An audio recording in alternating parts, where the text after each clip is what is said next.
Bonjour à tous. Aujourd'hui, on s'attaque à un poids lourd du programme du bac de français, le réalisme. C'est un mouvement littéraire essentiel du 19e siècle, mais attention, la question qu'on va se poser est un peu un piège. Est-ce que raconter le réel, ça veut simplement dire le copier? Vous allez voir, la réponse est beaucoup plus subtile. Pour commencer, je vous propose cette citation assez provocatrice de Maupassant. C'est un pilier du réalisme, et pourtant, regardez bien ce qu'il dit. Les réalistes de talent devraient s'appeler plutôt des illusionnistes. Des illusionnistes, c'est un sacré paradoxe, non?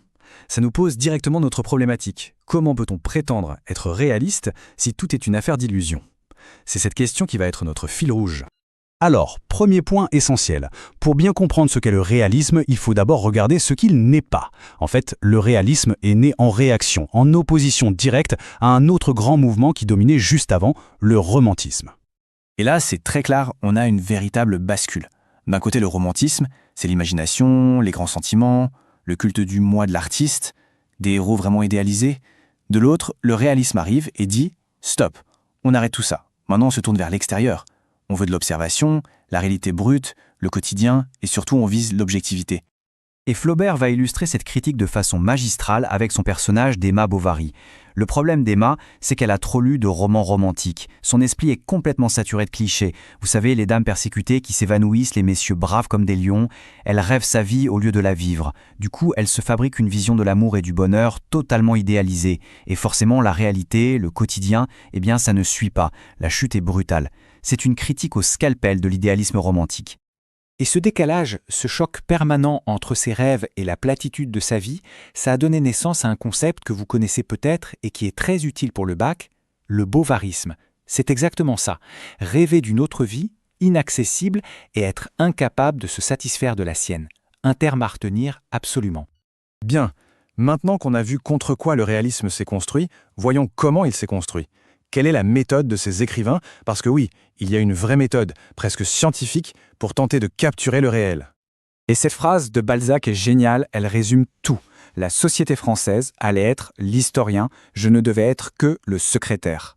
Vous voyez l'humilité et l'ambition en même temps? L'écrivain ne se voit plus comme un créateur qui invente des mondes. Non, il se positionne comme un observateur, un secrétaire qui prend en note ce que la société lui dicte. Il est là pour documenter, pour être le greffier de son époque. Cette méthode, elle se décline en 3 étapes clés. D'abord, 1. L'observation.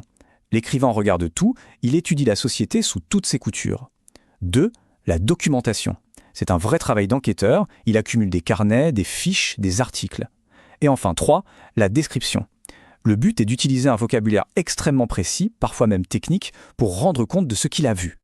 Et pour créer ce qu'un critique, Roland Barthes, a appelé l'effet de réel, les écrivains n'hésitent pas à utiliser des termes très techniques. L'exemple le plus célèbre, c'est Flaubert. Pour décrire l'opération ratée du Pied-Bot, il utilise des mots comme strepfocatopodie. Personne ne connaît ce mot, et ce n'est pas le but. Le but, c'est que ça sonne vrai. Ça ancre le récit dans une réalité médicale, ça lui donne une caution scientifique. Flaubert a vraiment fait des recherches poussées pour ça. Alors, conséquence logique de cette nouvelle méthode, le roman va s'ouvrir. Il va explorer des territoires complètement nouveaux, des personnages et des mondes que la littérature avant jugeait indignes d'intérêt.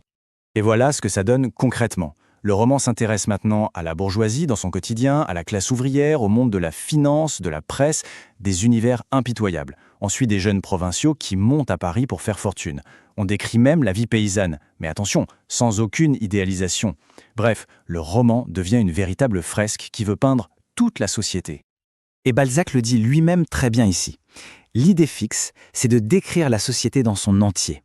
Et regardez bien la fin, avec ses parties vertueuses, grandes, honteuses. C'est ça qui est nouveau. On ne cache rien. On montre le beau comme le laid, le sublime comme le sordide.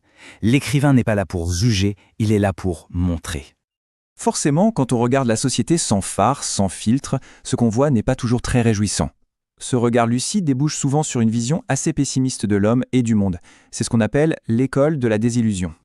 Pour exprimer cette désillusion, les réalistes vont prendre un genre qui existait déjà, le roman d'apprentissage, et ils vont le dynamiter de l'intérieur. Normalement, un roman d'apprentissage, c'est l'histoire d'un jeune héros qui, à travers des épreuves, devient meilleur. Eh bien, chez les réalistes, c'est tout l'inverse. Prenez le cas d'Eugène de Rastignac dans Le Père Goriot. C'est l'archétype. Il arrive à Paris, plein d'idéaux. Et que découvre-t-il? Une société cruelle où seul l'argent compte. Sa grande leçon, il la reçoit en voyant le père Goriot mourir seul, abandonné par ses filles. À ce moment-là, toutes ses illusions de jeunesse meurent. Son apprentissage, ce n'est pas de devenir meilleur, c'est d'apprendre à être cynique pour survivre. Et ça aboutit à cette phrase mythique qu'il lance à la face de Paris, « À nous deux maintenant ».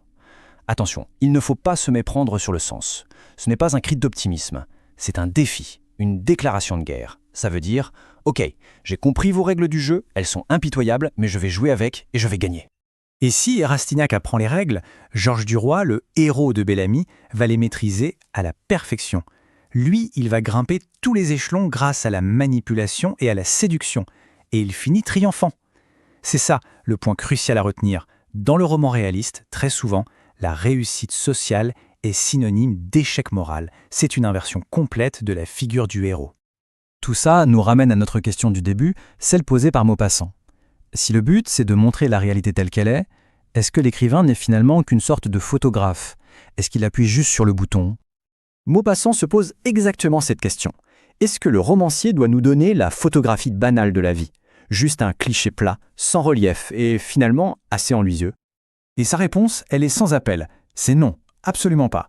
Pourquoi? Parce que, dit-il, tout raconter serait impossible. Imaginez un roman qui décrirait chaque seconde d'une journée, ce serait illisible. L'écrivain est donc obligé de faire un choix. Il doit trier, sélectionner. Et on arrive là au cœur du réacteur, au concept fondamental. Maupassant écrit « Faire vrai consiste donc à donner l'illusion complète du vrai ». Retenez bien cette formule « donner l'illusion du vrai ». Il ne s'agit pas de transcrire servilement la réalité, mais de la recréer, de la réorganiser pour qu'elle produise un effet de vérité. Donc l'écrivain réaliste n'est pas du tout un photographe passif. C'est un artiste. Il sélectionne les détails, il structure son récit, il agence les faits, non pas pour copier la réalité, mais pour nous en donner une vision plus complète, plus saisissante que la réalité même. C'est ça le paradoxe. L'art crée une réalité qui semble plus réelle que la réalité. Et voilà, la boucle est bouclée. On comprend maintenant parfaitement la phrase de Maupassant du début. Quand il dit que les réalistes de talent devraient s'appeler plutôt des illusionnistes, ce n'est plus un paradoxe pour nous. C'est l'exacte définition de leur art. Et je vous laisse avec une question pour aller plus loin. Une question que vous pouvez tout à fait explorer en dissertation. Si le réalisme, qui se veut le mouvement de l'objectivité par excellence, est en fait une illusion, alors une objectivité parfaite, absolue, en littérature, est-ce que c'est seulement possible? Ou est-ce que toute représentation du réel est forcément une interprétation, une construction? Je vous laisse réfléchir là-dessus.